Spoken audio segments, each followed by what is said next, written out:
কিভাবে 4 মাসে আমি কন্টেন্ট মনিটাইজেশন পাইলাম। তো হ্যালো এভরিওয়ান, আসসালামু আলাইকুম। সবাই কেমন আছেন? আশা করছি আপনারা সবাই অনেক বেশি ভালো আছেন।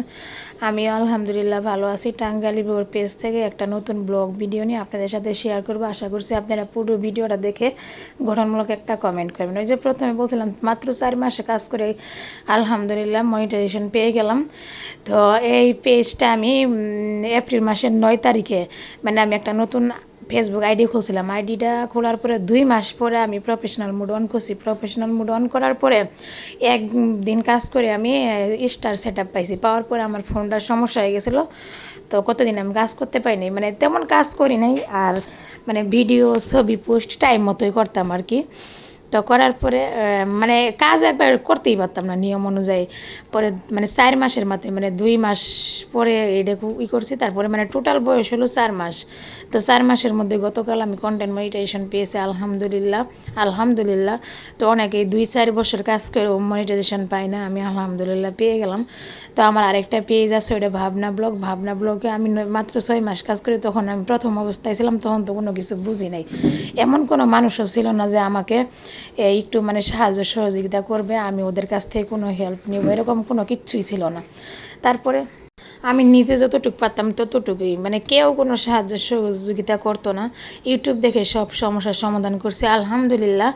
তারপরে আমি ওটাতে কাজ করতে ভাবলাম যে একটাই কাজ করলাম, কাজ করতেছি তো আরেকটা পেজ চালাই। তো ফাঁকে ফাঁকে আর কি এই পেজটা কাজ করতাম। তো 4 মাসে আমি কখনো স্বপ্ন ভাবি না যে 4 মাসে আসলে আমি পাবো। তো 4 মাস যদি আমি কন্টিনিউ কাজ করে যেতাম তাও একটা কথা হতো। গতকাল আমি প্রফেশনাল ড্যাশবোর্ড চেক করি না, সকালে একবার চেক করতে হয়েছি, সমস্যার কারণে, নেট সমস্যার কারণে পরে করি নেই। লাঞ্চের পরে হঠাৎ করে ডুইগা দিয়ে আমার কন্টেন্ট মনিটাইজেশন সেট আপ দিয়ে দিছে। আমি যে কত খুশি হয়েছি আলহামদুলিল্লাহ। ইনকাম না হোক তারপরে তো সেট আপ পেলাম এটাই। তো আপনারা যদি আমার পাশে থাকেন, আপুরা ভাইয়েরা ভালোবাসা দিয়ে যদি পাশে থাকেন, তাহলে অবশ্যই এগিয়ে যেতে পারবো। অবশ্যই এখান থেকে কোনো কিছু একটা করতে পারবো, আর্নিং হবে। তো সে আশা নিয়ে 3 জন ছোটো ছোটো বাচ্চা নিয়ে আমি কষ্ট করে অনেক পরিশ্রম করতেছি। খাওয়ার সময় খাই না, কোনো কাজে আমি টাইম টেবিল করি না। বাচ্চাদের অবশ্যই সব কিছু ঠিকঠাক মতন দিয়ে আমি নিজে ঠিক মতন ঘুমাইও না, কারণ কাজ করতে হবে আর আমাকে যে কোনো একটা কিছু করতে হবে, এছাড়া আমার কোনো উপায় নাই, যেহেতু আমার 3 জন বাচ্চা। এই এই আর কি। তারপরে এই যে গতকালকে আমি একটু তার আগে মেহমান বাসায় আসছিলো, মেহমান করে তখন পোলাও মাংস খাওয়া হয়েছে। পরপর 2-3 দিন একবারে খাওয়া হয়েছে, এই জন্যই ভাবলাম যে আর ভালো লাগতেছে না শুক্রবার। পরে ইলিশ মাছটা ভুনা করছে, আর এখানে যে ডালগুলা বড়া বানাইছিলাম কিন্তু ভেঙে গেছিলো। তারপরে খেতে অনেক ভালোই হয়েছিল, মজা মুসমুসে হয়েছিল। তো আমার ভিডিওটা রান্নাবান্না কেমন হয়েছে অবশ্যই কমেন্ট করে জানাবেন। আমার আফুরা ভাইয়ারা সবাই মনোযোগ দিয়ে কাজ করে যান, নিয়ম মেনে। অবশ্যই একদিন না একদিন সেট আপ পাবেন, সফলতার মুখ দেখতে পারবেন। তো মানুষ বলে না, ধৈর্যের মেয়া ফুলে, ধৈর্যের ফল অনেক মিষ্টি হয়, কিন্তু দেরিতে হয়।